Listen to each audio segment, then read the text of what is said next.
आपल्या चॅनलवर सगळ्यांचं मनापासून स्वागत आहे। तर बघा, उद्या मंगळवारी 13 जानेवारी 2026ला आहे भोगी। मकर संक्रांतीच्या आदल्या दिवशी भोगी हा सण साजरा केला जातो। येणारं वर्ष सुख समृद्धीचं जावं, धनधान्याने भरलेलं जावं आणि आपल्या मागचे जे भोग आहेत ते कायमचे दूर व्हावेत। आपल्या मागच्या अडचणी, संकट, विघ्न ही नष्ट व्हावीत।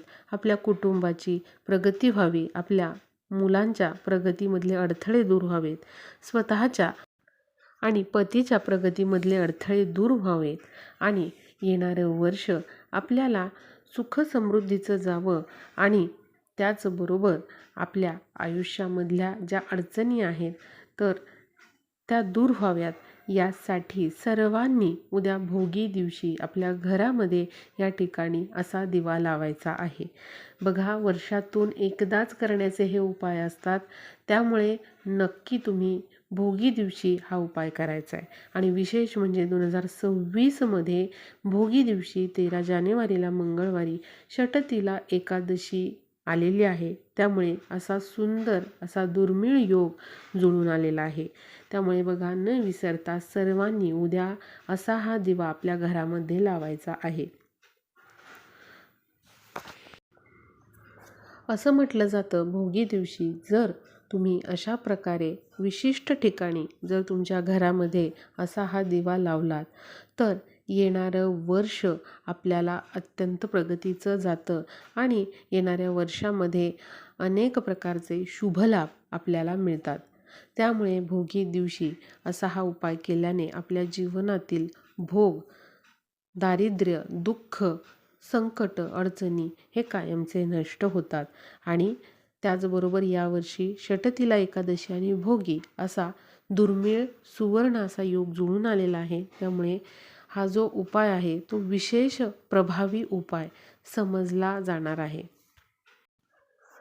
तर आपण बघूया कोणत्या ठिकाणी आपल्याला दिवा लावायचा आहे आणि कशा पद्धतीने आपल्याला असा हा दिवा मंगळवारी भोगी दिवशी लावायचा आहे। तर बघा, भोगी दिवशी सकाळी लवकर उठून आपल्याला स्नान करायचे आहे आणि स्नान करताना अंघोळीच्या पाण्यामध्ये आपल्याला 3 वस्तू टाकायच्या आहेत। पहिली जी वस्तू आहे ते म्हणजे पांढरे तीळ, दुसरी वस्तू आहे हळद आणि तिसरी वस्तू आहे ते म्हणजे तुळशीचं पान। बघा, तीळ हे विष्णूंना अतिप्रिय आहेत।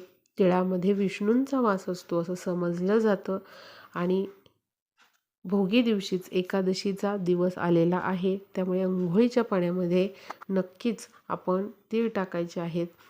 हळद जी आहे तर ते गुरुग्रहाचं प्रतिनिधित्व करते, आपला गुरुग्रह मजबूत बनवते आणि यामुळे पैशाच्या अडचणी आपल्या दूर होतात आणि आपली चांगली आर्थिक प्रगती होऊ शकते।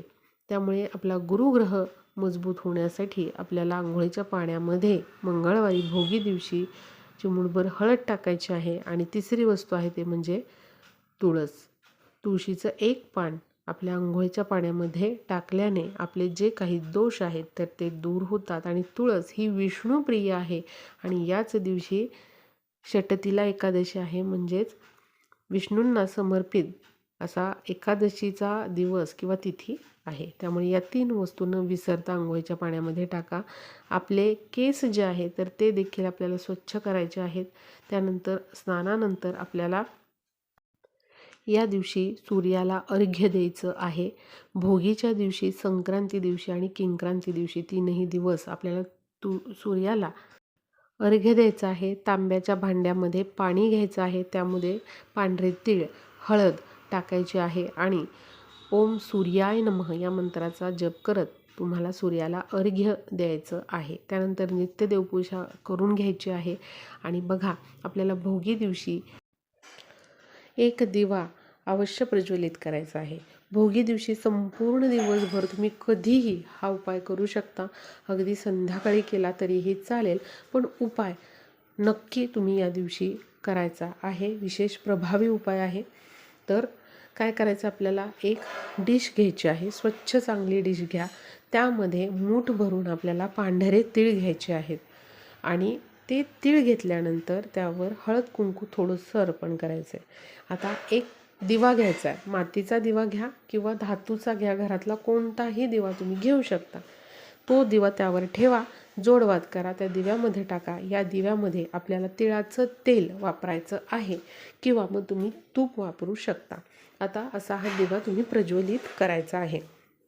प्रज्वलित केल्यानंतर देवघरासमोर पूर्व दिशेला तोंड करून हा दिवा प्रज्वलित करायचा आहे. आता बघा, पूर्व दिशा ही सूर्यनारायणाची दिशा आहे, त्यामुळे हा दिवा पूर्वेलाच तोंड करून आपल्याला ठेवायचा आहे. आता दिवा प्रज्वलित केल्यानंतर आपल्याला या दिव्यामध्ये चिमूटभर हळद टाकायची आहे आणि एक फक्त तुळशीचं पान टाकायचं आहे. आणि हात जोडून आपल्याला 11 वेळा ओम सूर्याय नमः या मंत्राचा जप करायचा आहे. आणि 11 वेळा तुम्हाला ओम नमो भगवते वासुदेवाय नमः या मंत्राचा जप करायचा आहे. कारण बघा, संक्रांती हा सण सूर्यदेवांचा सण म्हणून ओळखला जातो. त्यामुळे भोगी दिवशी आपल्याला पूर्वेकडे तोंड करून असा हा दिवा सूर्यदेवांच्या स्वागतासाठी लावायचा आहे.